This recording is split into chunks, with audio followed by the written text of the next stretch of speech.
Welcome to the OpenVC podcast. I'm your host, Harrison Full. And in season 1, we're going to be interviewing some truly exceptional investors, from full-time angels to seasoned venture capitalists, such as John Tang from Berkeley Skydeck, which is the fund associated with UC Berkeley, the #1 rated college campus in America, and the likes of Phil Nadell, who runs the largest angel syndicate in America, and is actually a co-founder alongside Barbara Cohen of Shark Tank. In episode 1, we're going to be interviewing Francis Santora. Francis has been a full-time angel investor for the last 3 years, and in that short time, he's already had 4 of his angel investments hit $10 million in annual recurring revenue, which is a truly exceptional hit rate. Francis likes to look at B2B SaaS and consumer subscription software companies, and actually, he's found one of these investment opportunities through OpenVC.app. Let's get stuck in. But just before we do, I'd like to introduce our Season 1 sponsor, Intercom.com. Intercom.com have an AI purpose-built customer support product, allowing you to support your customers 24/7 and answering customer queries instantly. In fact, they can answer 50% of your customer search volumes instantly. And I'm delighted to say that using the code OpenVC, all in caps, using the link below, you can get your first year completely for free. That's Intercom.com. Use the code OpenVC, all in capitals, and you can redeem your first year completely for free. Let's get stuck in. How's it going, Harrison? Yeah, I'm really well, thank you. How are you? Doing great. It's a beautiful sunny day here in northern New Jersey. We've had a lot of gray lately, so I'm enjoying it. Perfect. Would you mind telling our audience a little bit about yourself? I know that you're a serial angel, that you've had a career in health tech before. It would be great to just get 30 seconds to a minute on Francis. You got it. I got into angel investing because I read a great book that I would really recommend. It's called Angel by Jason Calacanis. It really explains how to invest in tech startups at the early stage. And unlike some other books in this field, it's not boring and it's not long. So I think a lot of founders read it too, and it helps kind of hack the psychology of investors and figure out what they're looking for. Before I did this, I started right out of college at what might be the most hated company in tech, a company called Epic that makes medical software, which, well, that's a long story, but if you want to know more about that, you can watch Bill Gurley's talk from the latest All-In Summit. Suffice to say, I was straight out of college and I really needed money. And then I've been angel investing for about 3 years. Awesome. You mentioned Jason Calacanis. I think he's becoming a bit of a legend in the angel investing space. I follow what he does. I've actually attended a few angel university sessions. And they're awesome.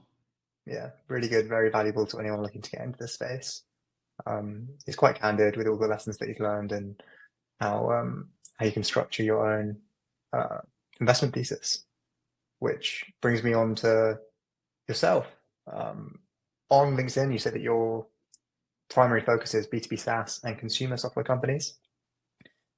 Is there much thinking behind that? I like software in general. I tilt toward B2B SaaS. It's what I know best. It's the industry I came from. I understand it more than what I do other forms of technology. That's why I don't do biotech. I don't do hardware. I don't do semiconductors. I don't do spacecraft. I don't know anything about that stuff. About a year ago, I had a company, a SaaS company, it's publicly announced, a company called Edge. They passed 10 million ARR. I was in their seed in kind of mid 2021. So that was the first one of mine it was one of my first investments that started to really hit. If you could tell the audience a little bit more about what they do. Let's say that Harrison comes to Francis's barbershop and I cut Harrison's hair, okay? Harrison's hair looks fantastic. He still has hair, which is always nice. I can't say the same. And when it's done, my shop sends Harrison a text message. And it says, Harrison, you got your hair cut at Francis's barbershop today by Francis. Did Francis do a good job? Rate him from 1 to 5. And then you can text back, Francis was a 5. He did a great job on my hair. And then it will prompt you to post that to Google as a Google review. Then if Francis gets, say, a 5 or a 4, the software will process to Francis a payment of like $5 or $10 from the whoever owns the store, basically. Oh, wow. Yeah. That's and the sort of thing incentive is, alignment. my example actually wasn't really perfect, because in reality, this isn't so much for like the single location, but rather for large franchises. One of their big customers is Massage Envy. Those things are everywhere, at least in the US. So that's kind of what they do. Like, you can take your marketing budget that might currently be spent on Facebook or Instagram ads with poor performance, and repurpose that to motivate your employees to provide awesome service, which gets you really good reviews, which pushes you up in Google search. People check the reviews before they go places, almost always these days. It's frankly a lot more impactful than your typical Instagram ad. So that's the long version of what they do. Yeah, no, that's really, really good, because I think startup founders were always incentivized to chase rapid growth, and that can come quite quickly with PPC and Google Ads. But actually, in terms of long-term profitability and sustainable growth, organic marketing is often overlooked as a growth strategy. And so that's really tapping into keep your customer acquisition costs low and actually make your customers part of your sales team. Right. So it seems like a really smart product. Yeah, there's nobody else doing this as far as I know. And they basically created the category the same way that Airbnb created the category of staying in somebody's spare room, which nobody was doing really. So it also helps a lot. Edge helps a lot with keeping your employees, because if I'm getting $10 because Harrison was really happy with the haircut, and then maybe Jim comes in after him and I do a great job for Jim too, and maybe I get another $10, this can add up. It can really add up. And that's one of the toughest things these days is employees in service type jobs. You cannot retain them, at least not in the United States. You can't. There's a horrendous labor shortage in this country, especially for those middle and more modestly skilled jobs, even more so than what there are for rich techies. So Edge can really help with that as well. It solves all your key problems as an in-person business: getting people in the door, getting marketing in a cost-effective way, retaining employees. All your problems are solved. If I had an in-person business, I would have signed up for this long ago. I don't. So. Awesome. So I know you said you invested early, and actually, I think Jason Calacanis in the launch accelerator got involved as well. Yeah. So has it been the same idea throughout, or has the team pivoted? It's been the same basically since I invested in the seed anyway. I think angels that are new to the space, a lot of them, they don't necessarily recognize quite how much startups can change and how frequently pivots occur. So someone like yourself that's been in the game for a while now will see how quickly things can change, and actually how startups stumble upon successes that are so far from the initial concept, which is why a lot of investors really focus on the team as a slide in a pitch deck, more so sometimes than the idea. If the team's impressive enough, they think they'll stumble into something lucrative eventually. Yeah, I mean, that's a pretty solid approach. Some companies that I've invested in, what they're doing today has absolutely no resemblance to what I invested in. But I'm fine with that. Go where the opportunities are, Yeah, you want to see reactive teams, people that stick to their original concept when the data's showing them that they shouldn't. It's a red flag. When it comes to your angel investments, would you describe yourself as an active angel or a passive angel or a hybrid? I don't want to be meddlesome. That's probably my first start. before I even think about adding value, I want to make very sure I'm not subtracting any. I am sensitive to the fact that I am a minority investor. I'm not on the board. I'm not leading this, and I'm sure as heck not running the company, and I don't aim to. Then I start thinking about how I can help. What I generally do is I will watch the asks in the investor updates very closely, and I will take each bullet point as a personal challenge. I like to tell myself when I see we need to meet a CFO, like, you can't do it, Francis, can you? And start a little competition with myself. And I'm like, oh, you watch me. What an amazing approach. Oh, well, thank you. I try. There's a company that I invested in 2022, and they're looking for a CFO. So I talked to a bunch of people I know, and then I kind of pre-screened a few candidates and sent them over to the company, and they're meeting one of them next week. Who they hire, it's up to them, but this person is very well qualified. They're the current CFO at a company that's actually in the same space, sort of. I mean, they're both prop techs, but that company, like a lot of companies these days in tech, is going through some restructuring.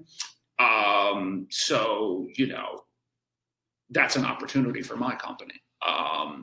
Whether they hire them or not, it's their decision, but at least they get some really well qualified candidates that are pre-screened that they didn't have to do anything to get.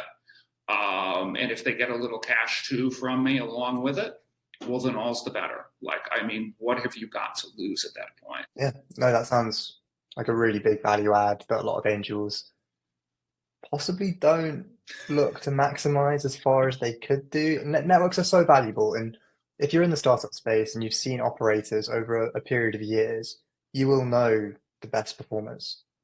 And actually introducing those people to startup founders that are new to the space, or maybe it's their first company, is really important. The success rate of your first hires is so critical to the success of the startup. So that's a great synergy to share with your angel Well, investors. I have an unfair advantage that I'm full-time on this and many angels are not. That helps, Okay, so that is very interesting, and I'd like to tap into where you're sourcing deal flow, because I believe you actually made history as one of the first angel investors on OpenVC to invest directly on the company through the deal flow that we're providing. Yeah. Is that so? I didn't know that. How long has OpenVC been around? I actually don't know. It's been around a while, but Steph and Lucas have been building it for 4 years now. It's getting to that point where we're hitting exponential growth. So about 1,000 founders a month are using us or signing up with fresh accounts every month. And yeah, we're really looking forward to accelerating that growth. Wow. Well, I remember seeing OpenVC and I was thinking maybe this is only for institutions. Maybe like angels aren't supposed to do this. And then I said, the famous quote, it's better to ask for forgiveness than permission. I'll sign up if they want to kick me off. That's their business. Until then, I'm not going to stop myself. I'm going to go after it. And I have found some really great companies on there, and I hope to find many more. Just invested in one wired the money beginning of February. Can't announce it yet because the round is not 100% closed, but my money and most of the money's in. But yeah, it's a really great SaaS company that I found on OpenVC. I don't want to make this whole thing, a testimonial, but there is some very good deal flow there, and I would suggest that investors check it out. Thank you. Yeah. We're looking to build the angel side a little bit more as we progress, which is why for this podcast series, we're looking to get a mix of angels and professional VCs. Mm-hmm. It's such an important space for angels to get involved in, especially the early stage. Mm-hmm. There aren't too many funds focusing on the early stage. A lot of people like to invest once there is traction, but actually it's up to angels to take that initial risk at the idea stage and back a founder. Yeah, I don't really do ideas. Okay. I look for some early traction. Typical investment for me is 2 to 500K ARR. That said, a lot of the institutions are much later even than that. So yes, I mean, I agree that like somebody, a relative handful of early stage funds and angels basically need to get it to the point that the big institutions start getting involved, you know. The earlier you go in the ecosystem, in the investment phase, the more choice you have, because no one's really failed at that stage. Like everyone's at the same position. So it's really a skill as an angel to pick the right investments that you think have the potential to grow into lucrative investments. While we're there, I think it might be good for our audience to know what you like to see and what you don't like to see in pitch decks. What excites you and what kind of would make you think twice? Just looking at a whole bunch of pitch decks through Mercury rays right before this call. So you asked me at a good time. I want to know two things. First and foremost, I want to know, what do you do? And then I want to know, what is your traction? If I know those two things, I know most of what I need to know to see, do I want to meet this company? Do I not? That I don't have to hunt through your deck that's 37 slides to try to find it. That's too long for a deck, by the way. Try to go something more closer to a dozen. If I'm hunting around, realistically, if I have 30 to review right now, if I can't find it within a reasonable amount of time, I'm going to need to move on. I have to sleep at some point, folks.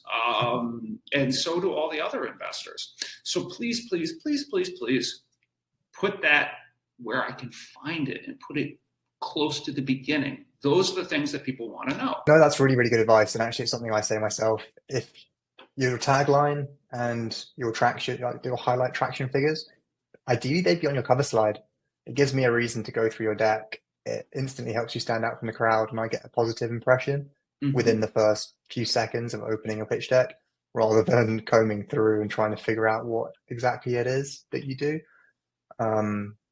So yeah, I think that's very wise advice for founders looking to raise capital. Thank you. Yeah, I mean, the idea of putting it on the first slide, I actually never really thought about that, but it's a pretty good idea. Because at the very least, if somebody opens the deck, they will see the first slide. There's no way not to. Will they see slide 2, 3, 4, 76? I don't know. Maybe, maybe not. The odds go down with each additional slide, basically. But if you can get it on the first slide, great. If you can't, certainly get it within the first 3, I would say. That would be my advice.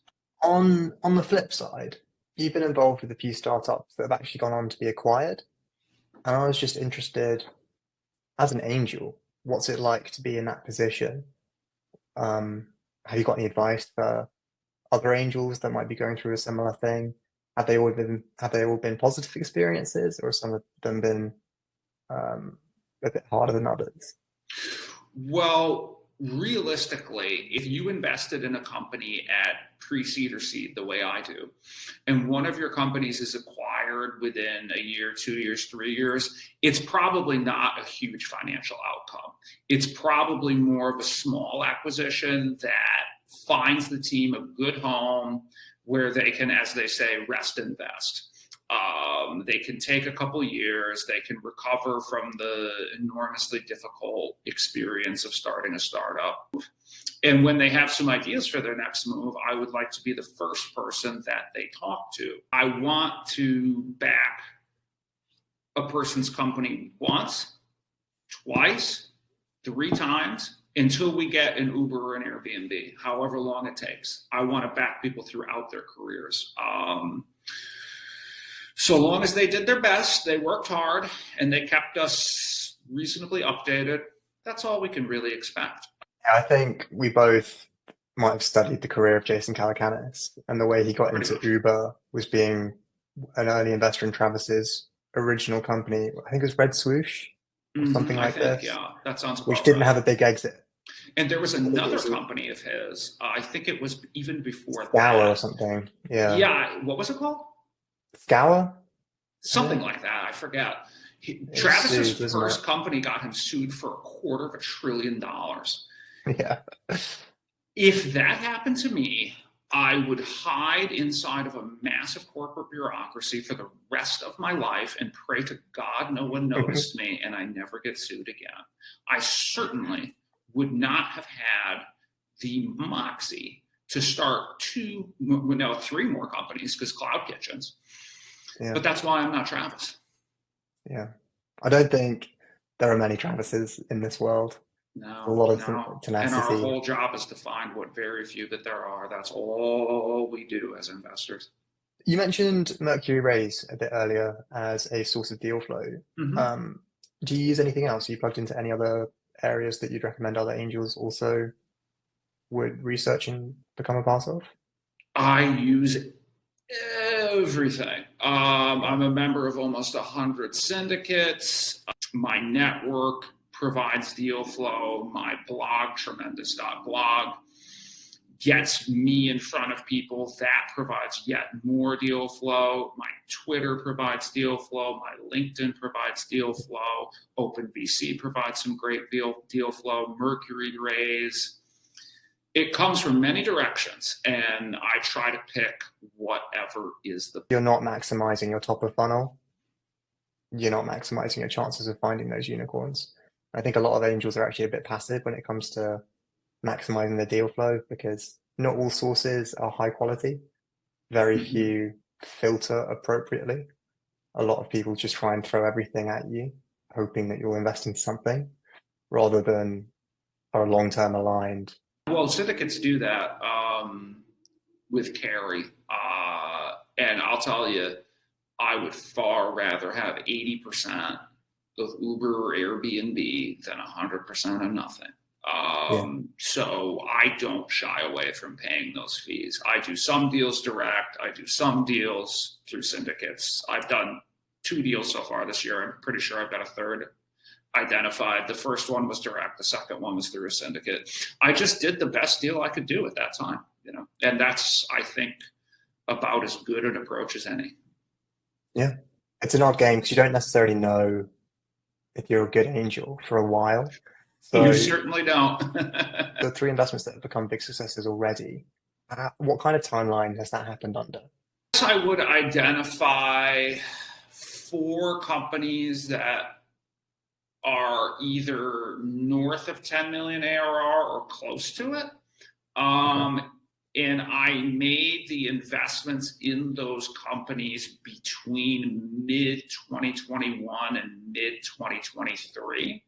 So I would say 2 or 3 years from their pre-seed or seed, these guys had jumped out to large levels of revenue, large for an early stage company anyway. Obviously, there's a very long way to go, and we cannot count our chickens before they're hatched. But at the same time, we got to celebrate those small wins along the way, or we'll lose all our motivation, won't we?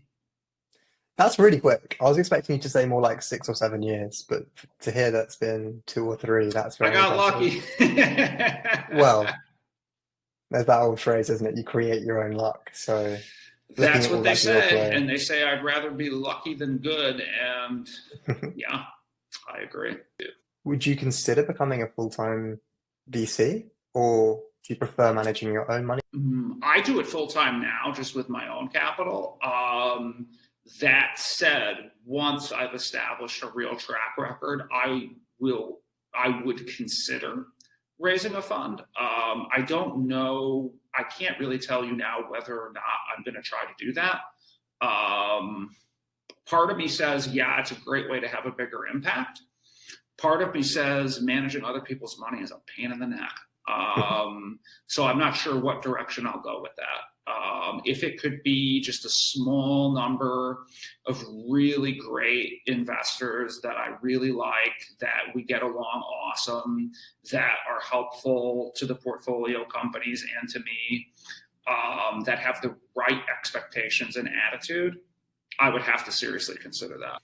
In terms of track record, I'm not going to sell somebody a product that would be like what I would have to sell now, because I don't believe in it and I wouldn't invest my own money in it. I don't have any unicorns. I've only been doing this for 3 years. It's going to, not quite 3 years. It's going to take 10 to 12 years for any of those investments to really hit. That would be a typical time window. I wouldn't invest in a fund that the guy had never hit a unicorn. Why? When you could invest in somebody who did. So until I have a bare minimum of one, I'm not going to try to raise a penny from anybody. And even once I do, I'm not sure if I will or not. Wow, that's a very high bar. Hopefully, you'll have more than enough for a minimum viable fund if you're a seed investor in a unicorn. Maybe. I guess we'll see. It'd be nice. Have you ever thought about actually investing in VC funds instead of being so active yourself? Well, I tried to invest in Jason's fund, but I'm on the wait list. So if I ever get off the wait list, then I guess I will be an investor in a fund. And if I don't, then I'll try for his next fund. As you can imagine, with his track record, there's a lot of demand. A lot of people want to invest with Jason because he's one of the best in the world. But generally speaking, I'm not focused on investing in funds. Do you have a geographic focus when you're looking for investments? I go for the US and countries that are very similar to the US. So I actually have an awesome investment in London, a great company called Caribou, formerly Rebank. Really great company, founder Juan, very hard worker. So yeah, I do US. I have done UK. I would be open to like Canada, Australia, New Zealand. I haven't done any there yet. I'm hoping to. Actually, I have a Canadian company pegged that should be happening soon. They need to be a Delaware C Corp though. And that is something that a lot of companies abroad, and actually a certain number of companies here in America too, get wrong. So please, with pink sugar on top, make it a Delaware C Corp, or my taxes will be a disaster and you will suffer a lot of difficulty in fundraising, at least from US investors. Why don't I do other countries? I don't really know anything about those countries. Like selling to customers in Argentina, for example. I never even been to Argentina. I speak some Spanish, but frankly, not that great. And I just don't understand the market. I don't know anything about that. That makes total sense. And it comes back to having discipline again as that angel, knowing what your comfort zone is and what you're willing to invest in. Yeah, nobody in the world is in every good deal. Nobody, even Sequoia, the greatest firm on the planet, they're not in every good company. They're in a lot of good companies, not every good company. So you can't be afraid to miss things, you're always going to miss a lot. Just so long as you're in one really great investment in your career, you're fine. I mean, what if Jason had only invested in Uber and never made another investment the rest of his life? He'd be doing pretty well, Yeah. It's the game of outliers. Absolutely. And one thing I would say about the perspective of an angel for the founders that are going to listen to this, trying to maximize your conversion rate is really important rather than doing a spray and pray approach when it comes to targeting angels. The more custom your outreach can be, the more compelling your message can be as to why I've targeted you as a potential angel. The research I've done on your profile, your prior investments will stand out because very few people do. Let me just say, what I do is really easy compared to what founders do. It's a breeze. I can leave early on a Friday sometimes. They don't really get to. I used to wish founders have a great weekend. Then I realized that would be like somebody wishing me a great Rosh Hashanah. It's a holiday or a day that I just don't celebrate. So I don't really say that. I just say, have a great day, basically. Because for so many founders, there is no real weekend. In the end, the technology industry can operate without investors. It would be harder, but they can do it. It cannot operate without founders. So I just want to thank everybody out there who's building something, whether you're big, whether you're small, whatever you are. Thank you for doing what you're doing, because this is what moves human beings forward. And we couldn't do it without you. And we know that you're really sacrificing personally in many cases. It's not as glamorous, is it, as all the TV shows make out and the overnight successes that people pretend to have on Twitter. An overnight success that took 10 years is what they say. And they all have. Frankly, 10 years, it might be more than that. And that was episode 1 of the OpenVC podcast. I hope you enjoyed it.